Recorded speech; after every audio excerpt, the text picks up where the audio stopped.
سورہ ملک کا خاص وظیفہ۔ آج کا جو ہمارا وظیفہ ہے وہ سورہ ملک کا ہے۔ یہ وظیفہ ہر قسم کی پریشانی سے نجات حاصل کرنے کے لیے نہایت ہی مجرب وظیفہ ہے۔ اگر آپ اس وظیفے کو کر لیں گے، آپ کی زندگی میں کیسے سکون اور اطمینان برپا ہوتا ہے، برکت حاصل ہوتی ہے، آپ کی تمام جائز حاجات پوری ہوں گی۔ بسم اللہ الرحمن الرحیم۔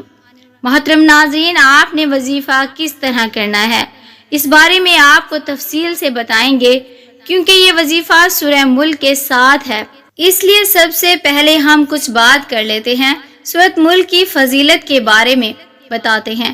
سورۃ ملک کی فضیلت اور خصوصیات میں بہت سی احادیث بیان ہوئی ہیں۔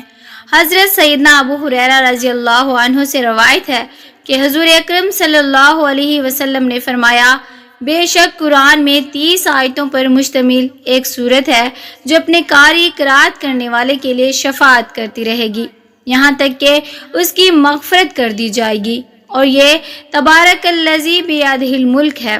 سورۃ ملک کے فائدے بے شمار ہیں۔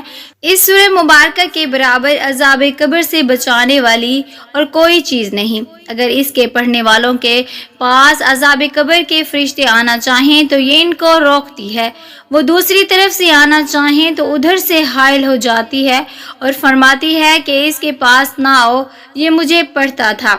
فرشتے عرض کرتے ہیں، ہم اس کے حکم سے آئے جس کا تو کلام کرتا ہے، تو فرماتی ہے، ٹھہر جاؤ جب تک میں واپس نہ آؤں، تب تک اس کے پاس نہیں آنا، اور بارگاہ الہی میں حاضر ہو کر اپنے پڑھنے والے کے لیے ایسی جھگڑا کرتی ہے کہ مخلوق میں کسی کو ایسا جھگڑا کرنے کی طاقت نہیں ہے۔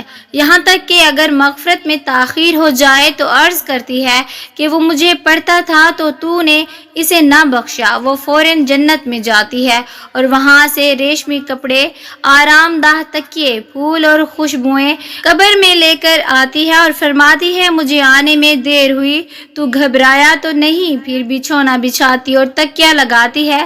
فرشتے بحکم رب العالمین واپس چلے جاتے ہیں۔ حضرت سیدنا انس رضی اللہ عنہ سے روایت ہے کہ رسول اللہ صلی اللہ علیہ وسلم نے فرمایا، قرآن کریم میں ایک سورت ہے جو اپنے قاری کے بارے میں جھگڑا کرے گی یہاں تک کہ اسے جنت میں داخل کر دے گی، اور وہ یہی سورت سورہ ملک ہے۔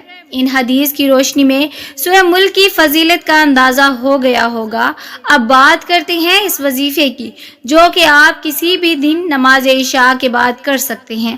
آپ نے اس وظیفے کو کرنا کچھ یوں ہے کہ آپ نے 11 مرتبہ درود ابراہیمی پڑھ کر 11 مرتبہ سورۃ ملک کی تلاوت کرنی ہے، اور آخر میں پھر 11 مرتبہ درود ابراہیمی پڑھ کر سر سجدے میں رکھ کر اپنے پیارے پروردگار سے اپنے گناہوں کی معافی طلب کرنی ہے، اور پھر بعد میں اپنے پیارے رب سے دعا کرنی ہے، اپنی حاجات، اپنی ضروریات، اپنے مسائل کی، اپنے پریشانیوں کی۔ انشاءاللہ ہمارا پیارا رب آپ کی ہر پریشانی، آپ کی ہر تکلیف اور آپ کے ہر دکھ کو دور فرمائے گا انشاءاللہ۔ محترم ناظرین، اللہ تبارک و تعالیٰ سے دعا کرتے ہیں کہ اللہ تبارک و تعالیٰ ہماری تمام جائز حاجات کو پورا فرمائے اور ہمارے کبیرہ صغیرہ گناہ معاف فرمائے، آمین یا رب العالمین۔ پیارے ناظرین، کامنٹ باکس میں اللہ کے 99 ناموں میں سے ایک نام ضرور ٹائپ کریں۔